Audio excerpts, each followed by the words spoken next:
जिंदगी पर भारी जहरीला जाम, लोगों की जिंदगी मौत के नाम। मुरैना में मचा मौत का तांडव, सदमे में हैं गांव-गांव कई घर। देश भर में मचता है हाहाकार, फिर भी जारी है जहरीला कारोबार। मौत का जहरीला जाम कब तक? फिर भी जारी है जहरीला कारोबार और मौत का जहरीला जाम आखिर कब तक? मुरैना में जहरीली शराब पीने से 12 लोगों की मौत हो गई है और 12 से ज्यादा लोग बीमार बताए गए हैं। इनमें से 7 लोगों की हालत गंभीर है। इस घटना से आसपास के इलाके में हड़कंप मच गया है। इसके साथ ही पुलिस प्रशासन के होश भी फाख्ता है। सूचना के बाद मौके पर पहुंची स्थानीय पुलिस, थाना पुलिस ने बीमार लोगों को स्थानीय अस्पताल में भर्ती कराया। मृतकों के शवों को पोस्टमार्टम के लिए भेजा गया, जहां पर मृतकों के आक्रोशित परिजनों ने हंगामा किया। जानकारी के मुताबिक ये मामला बागचीनी थाना स्थित छेरा मानपुर गांव और सुमावली थाना के पहलवाली गांव का है। कहा जा रहा है कि छेरा मानपुर गांव में जहरीली शराब से 7 लोगों की मौत हुई, वहीं पहावली गांव में 3 लोग जहरीली शराब से उनकी भी जान चली, जबकि गंभीर रूप से बीमार लोगों को जिला अस्पताल में भर्ती कराया गया। इधर पुलिस ने 4 लोगों के खिलाफ मामला दर्ज किया है, जो फरार बताए जा रहे हैं।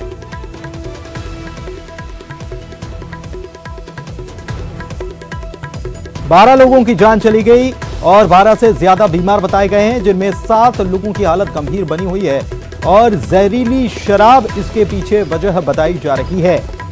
पुलिस को जैसे ही खबर मिली, पुलिस दौड़ी भागी पहुंची उन लोगों के घर पर जहां पर इन लोगों ने शराब पी थी, जहरीली शराब, जिसकी वजह से उनकी मौत हो गई। शवों को पोस्टमार्टम के लिए जो भिजवाया जा रहा था, तब परिजनों ने काफी हंगामा भी किया और अब पूरे मामले में जांच की जा रही है। हालांकि इस मामले में 4 लोगों पर मामला भी दर्ज कर लिया गया है, लेकिन चारों फरार बताए जा रहे हैं। ये 3 तस्वीर हम आपको बता रहे हैं। जहरीली शराब के कहर से जुड़ी हुई ये खबर, जहां पर परिजनों ने खूब हंगामा किया। पुलिस पहुंची थी तो यहां पर पुलिस को लोगों के गुस्से का सामना करना पड़ा। 12 लोगों ने इसमें अपनी जान गंवा दी है। शराब का कारोबार होता है, ओपी जिसको बोलते हैं, ओपी शराब जो बनाई जाती है और उसी गांव में बनाई जाती है। वहां से आसपास के सारे एरिया में बिक्री होती है और उसी जहरीली शराब से चूंकि 5 टोटल मिला के 7 हम ग्राम मानपुर में खत्म हो गए हैं। बाकी के एक छेरा की बाजू से गांव है, उसमें एक जाटव खत्म हो गया है। बाकी के 3 पावली गांव है आसपास, छेरा के आसपास ही टोटल 11। पूरी सप्लाई छेरा गांव से होती है। प्रशासन को कई एक बार संज्ञान में दिया है, थाना प्रभारियों के संज्ञान में दिया है कि साहब इस पर थोड़ा सा कार्रवाई करें। अब चूंकि पता नहीं मामला क्या है, पुलिस सांठगांठ है, पुलिस की क्या है, व्यवस्था बना के रखती है क्या है। सीएम को भी बताया, सीएम साहब के पूर्व में सीएम साहब के संज्ञान में भी था। ये अभी जो तथ्यात्मक स्थिति ये है कि शराब पीने से 11 लोगों की मौत हुई है, 7 अभी इलाजरत हैं। शराब जहरीली थी अथवा इसका कोई प्रपोर्शन गड़बड़ाया था, ये भी स्थापित नहीं हुआ है। ये पीएम रिपोर्ट व एक्सपर्ट्स की ओपिनियन के बाद स्थापित होगा। सर, ग्रामीणों का कहना है कि वो कहीं खेत में बनाई जा रही थी और इस तरह की थी किसी दुकान। अभी जो इलाजरत लोग थे उन्होंने बताया कि सफेदा लिया था, कोई क्वार्टर सा एक आध लोगों को दिखाया था, उसमें बोले हाँ ये हम लोगों ने लिया था। तो ये तो इन्वेस्टिगेशन का विषय है कि वहाँ बना था या कहीं से लाए थे, कोई लॉट था। कोई आरोपियों की पहचान या कोई कार्रवाई? और जो इलाजरत लोग थे उन्हीं के कथनानुसार उन्होंने कुछ लोगों के नाम बताए हैं, उनको आरोपी संदिग्ध बनाया गया, उसमें इन्वेस्टिगेशन चल रहा है। और मुरैना में जहरीली शराब के मामले में मुख्यमंत्री शिवराज सिंह चौहान कह रहे हैं कि आरोपियों के खिलाफ सख्त कार्रवाई की जाएगी। गृह मंत्री ने भी कह दिया कि घटना दुखद है, पीड़ादायक है और संबंधित थाना प्रभारी को इस मामले में सस्पेंड किया गया। जांच के लिए अलग से एक दल भी भेजा जा रहा है। उनकी माने तो घटना के लिए जिम्मेदार कोई भी दोषी बख्शा नहीं जाएगा। पूर्व सीएम कमलनाथ ने बीजेपी को निशाने पर ले लिया, कहा कि प्रदेश के गांव में राशन तो मिलता नहीं, लेकिन नकली शराब जरूर मिल जाती है। इससे बीजेपी का असली चेहरा लोगों के सामने आता जा रहा है। कमिश्नर ग्वालियर चम्बल ने टीम बनाई है, वो जांच कर रही है। जांच के तथ्य अभी आने हैं, लेकिन इतना पक्का है कि जो भी दोषी होंगे वो छोड़े नहीं जाएंगे। हम कठोर कार्रवाई करेंगे। मैं थोड़ी देर तथ्यों की प्रतीक्षा कर रहा हूं। जैसे ही जांच के तथ्य आते हैं, जिस भी स्तर पर गलती, अपराध या लापरवाही है, हम कार्रवाई करेंगे। बहुत ही ज्यादा दुखद घटना है, वो पीड़ादायक प्रसंग है। थानेदार को तत्काल प्रभाव से सस्पेंड कर दिया है। वरिष्ठ अधिकारी मौके पर पहुंच गए। एक अलग से जांच दल भी जा रहा है। कोई भी दोषी होगा, कितना भी बड़ा होगा, कोई नहीं बख्शा जाए। आज मध्य प्रदेश के गांव में राशन नहीं मिलता है, पर शराब मिलती है, और वो भी नकली शराब मिलती है। ये आज भारतीय जनता पार्टी का सही चेहरा पहचान में आ रहा है। और चलिए और खबरों को जानने के लिए सीधे चलते हैं न्यूज रूम। मेरी सहयोगी श्रद्धा मौजूद हैं। श्रद्धा, ओवर टू यू। शुक्रिया पुनीत। और आज शिवराज कैबिनेट की अहम बैठक हुई, कई अहम फैसले इसमें लिए गए। सबसे बड़ी बात जो इस बैठक में हुई वो थी कोरोना वैक्सीनेशन को लेकर। कल यानी कि 13 जनवरी को कोरोना वैक्सीन भोपाल, इंदौर और ग्वालियर पहुंचेगी। पहले चरण में 5 लाख डोज मध्य प्रदेश को मिलेंगे। कोरोना वैक्सीन का पहला चरण 5 दिन में पूरा होगा, अगला चरण 4 दिन में पूरा किया जाएगा। कोरोना वैक्सीन पर भ्रम दूर करने के लिए तीसरे चरण में मुख्यमंत्री और सभी मंत्री खुद कोरोना वैक्सीन लगवाएंगे। इसके साथ ही ऋण विमुक्ति विधेयक 2020 कैबिनेट में पास किया गया। विधेयक से 3 तरह के किसानों को फायदा होगा। इससे भूमिहीन, सीमांत, छोटे किसानों को फायदा होगा। 15 अगस्त 2020 तक के ऋण विमुक्ति का प्रावधान है। अवैध साहूकारी तरीके से ऋण वसूलने वालों पर लगाम लगेगी। ये भी फैसला इस कैबिनेट की बैठक में किया गया। पठानी ब्याज देने वाले साहूकारों पर भी शिकंजा कसा जाएगा। इसके साथ ही कैबिनेट ने सूक्ष्म खाद्य उन्नयन योजना के लिए 500 करोड़ का प्रावधान किया है।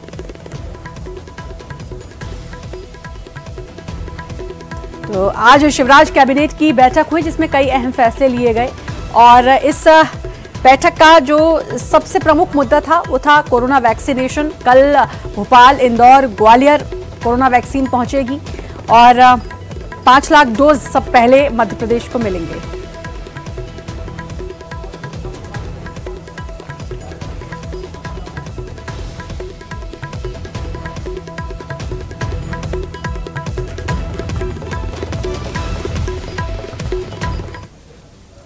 और जिस दवा का इंतजार जबलपुर की जनता बड़ी बेसब्री के साथ कर रही है, वो आज शाम या कल तक वो पहुंच जाए, देर रात तक आज पहुंचने वाली है। आपको बता दें कि 48 डोज आज डूमना एयरपोर्ट पहुंचेंगे।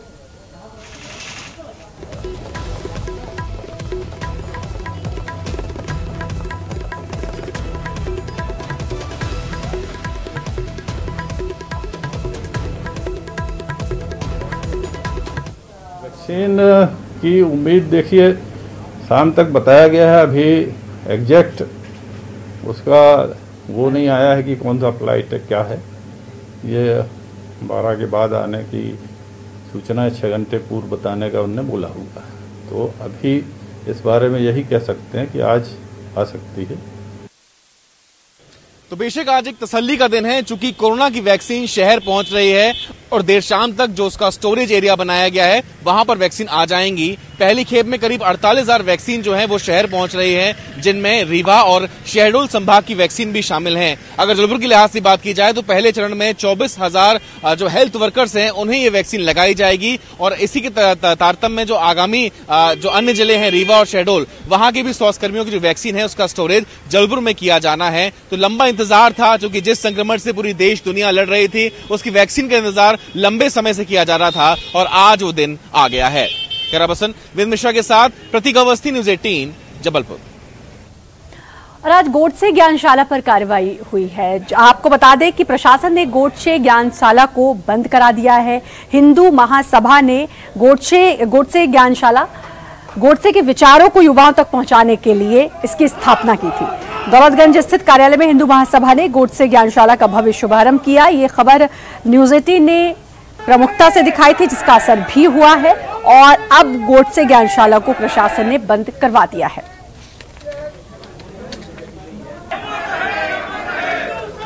ग्वालियर में हिंदू महासभा की गोड़ से ज्ञानशाला पर प्रशासन का डंडा चला है। आज ग्वालियर जिला प्रशासन ने दौलतगंज स्थित हिंदू महासभा के कार्यालय में स्थापित की गई गोड़ से ज्ञानशाला को पूरी तरह से बंद कर दिया है। हम आपको बता दें कि रविवार को हिंदू महासभा ने दौलतगंज के इस कार्यालय में गोड़ से ज्ञानशाला की स्थापना की थी, जिसमें नाथूराम गोडसे के जीवन से जुड़े साहित्य और चित्रों को रखा गया था। साथ ही युवाओं में गोडसे की विचारधारा को और गोडसे के कार्यों को बताने के लिए यहाँ पर ज्ञानशाला की स्थापना की गई थी। हिंदू महासभा का कहना था कि गोडसे की ज्ञानशाला युवाओं को गोडसे का संदेश देगी। साथ ही मई महीने में उन्होंने गोडसे का मंदिर स्थापित करने का ऐलान किया था, लेकिन न्यूज 18 पर खबर चलने के बाद प्रशासन ने संज्ञान लिया और गृह मंत्री के सख्त निर्देश के बाद आज जिला प्रशासन ने गोडसे ज्ञानशाला पर ताला लगा दिया और साफ कर दिया कि गांधी के देश में गोडसे की विचारधारा को नहीं पनपने दिया जाएगा। कैमरामैन खेमचंद के साथ सुशील कौशिक, न्यूज 18 ग्वालियर। और वहीं इस पूरे मसले पर पूर्व मुख्यमंत्री कमलनाथ ने निशाना साधा है। कमलनाथ ने निशाना साधते हुए कहा कि आखिर गोडसे के विचारों को जनता तक पहुंचाने की क्या जरूरत है, गुमराह किया जा रहा है विचारों को पहुंचाकर। कमलनाथ ने यह भी आरोप लगाया कि ये सब कुछ भाजपा कर रही है, क्योंकि किसी न किसी तरह गोडसे को संरक्षण देना है। हिंदू महासभा के गोडसे का मंदिर बनाने के संकल्प पर उन्होंने कहा इसे आम जनता स्वीकार नहीं करेगी। ये आज देश को गुमराह करना, गोडसे को सब पहचानते हैं, तो ये आवश्यकता क्यों पड़े? हमें महात्मा गांधी जी की तो कोई ऐसा कार्यक्रम करने की जरूरत नहीं होती। बड़े बड़े जो हमारे नेता रहे, तो गोडसे की क्यों करें? क्योंकि वे गुमराह करना चाहते हैं। मध्य प्रदेश में जहां लव जिहाद को लेकर सियासत अपनी चरम पर है, वहीं दूसरी तरफ अब बजरंग दल भी अपने फॉर्म में दिखाई दे रहा है। दरअसल बजरंग दल ने हनुमान टोरिया मंदिर की दीवार पर लव जिहाद और नशे को लेकर चेतावनी लिख डाली है। बजरंग दल ने मंदिर की दीवारों पर पोस्टर चिपकाया है, जिस पर लिखा है मंदिर परिसर के आसपास अगर लव जिहाद और नशा करने का मामला सामने आया तो बजरंग दल उस पर प्रशासनिक रूप से कठोर और संवैधानिक कार्रवाई करेगा। बजरंग दल के कार्यकर्ताओं ने मंदिर परिसर में बनी पुलिस चौकी को भी नहीं छोड़ा और उसकी दीवारों पर भी पोस्टर चिपका दिए। जब इस बात को लेकर मंदिर की सुरक्षा में 24 घंटे तैनात रहने वाले पुलिस जवान से पूछा गया तो उनका कहना था कि 2 दिन पहले बजरंग दल के कार्यकर्ताओं द्वारा ये पोस्टर चिपकाए गए। अब इस मामले को लेकर एसपी से बात की गई तो उनका कहना है कि इन पोस्टर्स और दीवार लेखन की अब जांच कराई जा रही है। हनुमान टोरिया में कुछ पोस्टर जो चिपकाए गए हैं, इसमें आने वाले समय में तस्दीक करके संपत्ति विरूपण की कार्रवाई की जाएगी और किसी भी प्रकार की अराजकता शहर में बिल्कुल भी बर्दाश्त नहीं की जाएगी। बैनर लगाने का तात्पर्य यह है कि आज समाज में मंदिर प्रांगणों में काफ़ी अश्लीलता फैल रही है, जो कि देखने को मिलती है आए दिन विधर्मियों द्वारा। लव जिहाद के काफ़ी मामले छतरपुर शहर में आप लोग देख चुके होंगे। हिंदू संस्कृति को भंग करने के लिए जो भी ऐसे काम करेंगे लोग, उस पर बजरंग दल प्रशासनिक रूप से कड़ी कार्रवाई करवाएगा। धर्म से स्वतंत्र कानून जो हमने पहले भी कहा कि पहले से बना हुआ है, ये सब भटकाने वाली बात है। आप तो जो मामले आए धर्म पर कार्रवाई करो ना, ठोस कार्रवाई करो। बजरंग दल को बीच में आने की क्यों जरूरत पड़ रही? प्रशासनिक तौर पे अगर आपको मिलता है, आपने कोई कानून बना दिया है, तो उन कानूनों के दायरे में जो आता है वो प्रशासन काम करे। पोस्टर्स किसने लगाए हैं यह अभी पूरा क्लियर नहीं है, और यदि पोस्टर इसलिए लगाए गए हैं कि कानूनी कार्यवाही, कानून के रूल ऑफ लॉ के तहत चीजें हों, तो उसमें कोई बुराई नहीं है। लेकिन अभी मैं इस बारे में चूंकि इसलिए आपसे नहीं कह सकता कि मुझे मालूम नहीं है कि पोस्टर किसने लगाए, तो प्रशासन का काम है, प्रशासन देखेगा। भोपाल में राम मंदिर निर्माण में धन संग्रह के लिए कांग्रेस अब सड़कों पर उतरी है। समर्थकों के साथ पीसी शर्मा ने न्यू मार्केट में लोगों को पर्चे दिए और सीधे राम मंदिर के बैंक अकाउंट में दान राशि डालने की अपील की है। पर्चे में कांग्रेस के भूमि पूजन की तस्वीर छापी थी और बताया था कि 1989 में राजीव गांधी ने पीएम रहते राम मंदिर निर्माण के लिए भूमि पूजन किया था। देखिए कि अब ये दुकानों पर पहुंच रहे हैं, पर्चे बांट रहे हैं दुकानदारों को और उनसे अपील कर रहे हैं कि ये जो पर्चे हैं इसमें अकाउंट नंबर दिया है और मंदिर निर्माण में आप ये जो धन राशि इसी अकाउंट राशि में आपको डालनी है। तमाम जो कांग्रेसी हैं इन अकाउंट नंबर को दिखाकर अपील कर रहे हैं कि आप लोगों को इसी अकाउंट नंबर में भी धन राशि राम मंदिर के डालें, चंदा नहीं देना है। इस वक्त हमारे साथ पीसी शर्मा जी। सर, आप लोग जो धनराशि है वो इन अकाउंट में डालने की अपील कर रहे हैं और अब सड़कों पर निकले हैं, दुकानों पर पहुंचे। निश्चित तौर पर ये हमारा अभियान है कि जो राजीव गांधी ने जिस अभियान को शुरू किया था, भूमि पूजन किया था, और राम मंदिर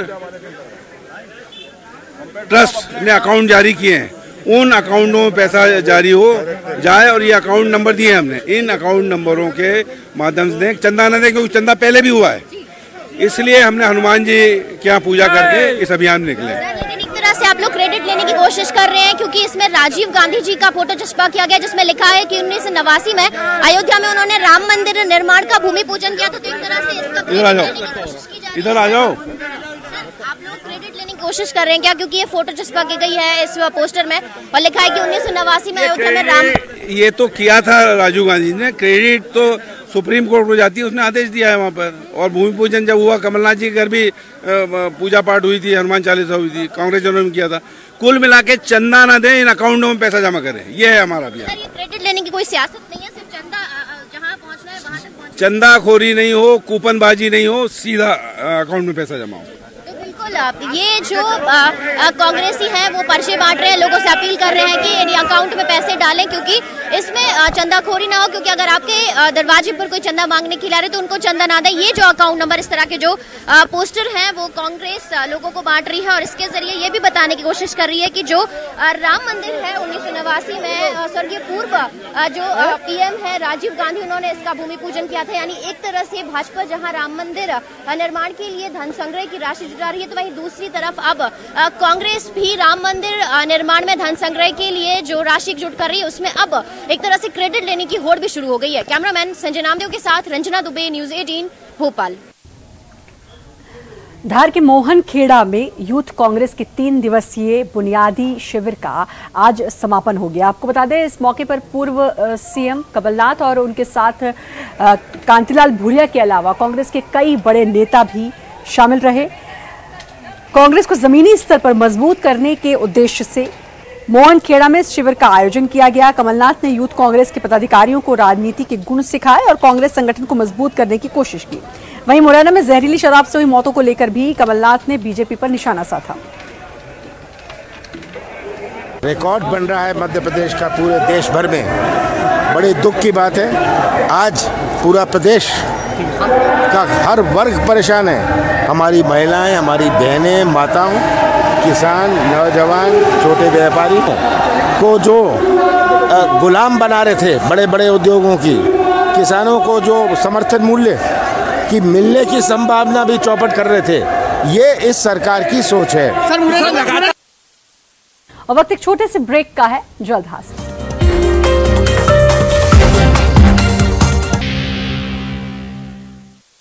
ब्रेक के बाद एक बार फिर से आपका स्वागत है और खबर है नरसिंहपुर से, जहां बरमान में माफिया राव चंद्र प्रताप सिंह के खिलाफ जिला प्रशासन ने बड़ी कार्रवाई की है। माफिया पर करीब 80 एकड़ जमीन पर पिछले 15-20 सालों से अवैध कब्जा करने के आरोप हैं। आज जिला प्रशासन की टीम ने कार्रवाई करते हुए अवैध कब्जे पर कार्रवाई की। जिला प्रशासन की इस कार्रवाई से हड़कंप का माहौल बना हुआ है। जो बहुत सारे गैर कानूनी कार्यों में लिप्त रहा है, ज़मीन की अफरा तफरी, शासकीय ज़मीन की अफरा तफरी करना, सट्टा जुआ जैसी चीज़ों को प्रमोट करना, इनके विरुद्ध आपराधिक प्रकरण भी दर्ज हैं।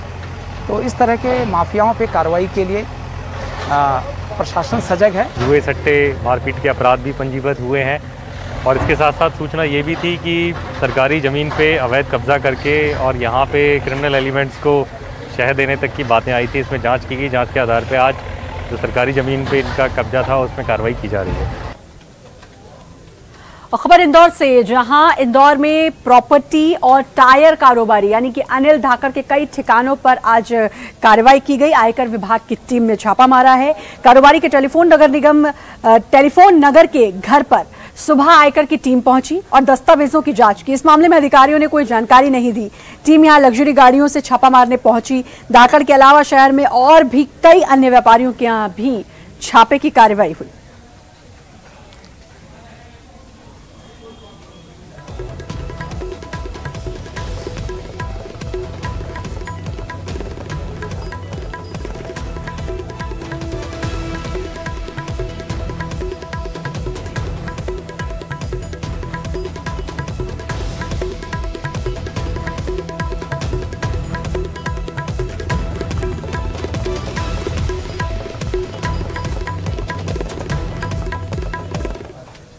और बड़ी खबर के लिए सीधे रुख करेंगे ब्रेकिंग स्टूडियो का। पुनीत वहां मौजूद है। Puneet, over to you. शुक्रिया अश्प्रथा। हमें भारतीय होने पर गर्व है। ऐसा क्या है जो हमें बाकी दुनिया से अलग बनाता है? इन जैसे सवालों के जवाब ढूंढने के लिए नेटवर्क 18 ने एक खास पहल की शुरुआत की, स्वाभिमान भारत प्रेजेंटेड बाय आईटीसी। अगले कुछ महीनों में इस कैंपेन के जरिए हम आपके लिए देश भर से कहानियां लाएंगे, कहानियां ऐसी जो इनोवेशन और उपलब्धियों को परिभाषित करती हैं और ये बताती हैं कि हम एक राष्ट्र के रूप में कौन हैं। यह कश्मीर में केसर किसानों की कहानी है।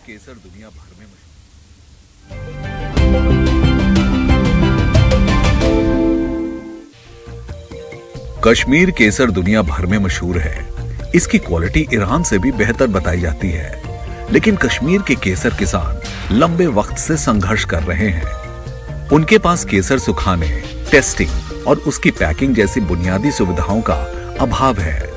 लेकिन अब कश्मीर एक हाईटेक मसाला पार्क में बदलने के लिए तैयार है।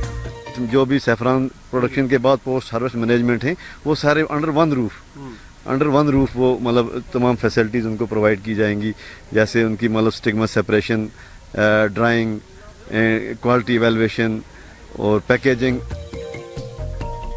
कश्मीर को भौगोलिक संकेत टैग मिलने के बाद कश्मीरी केसर की खेती को बढ़ावा मिला है।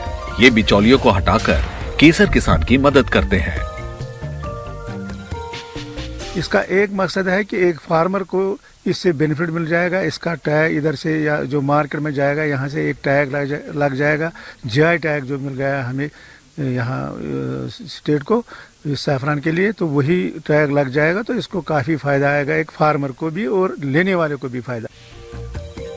स्वाभिमान के रास्ते पर चलकर कश्मीरी किसान केसर की खेती में नए सिरे से जान भर रहे हैं।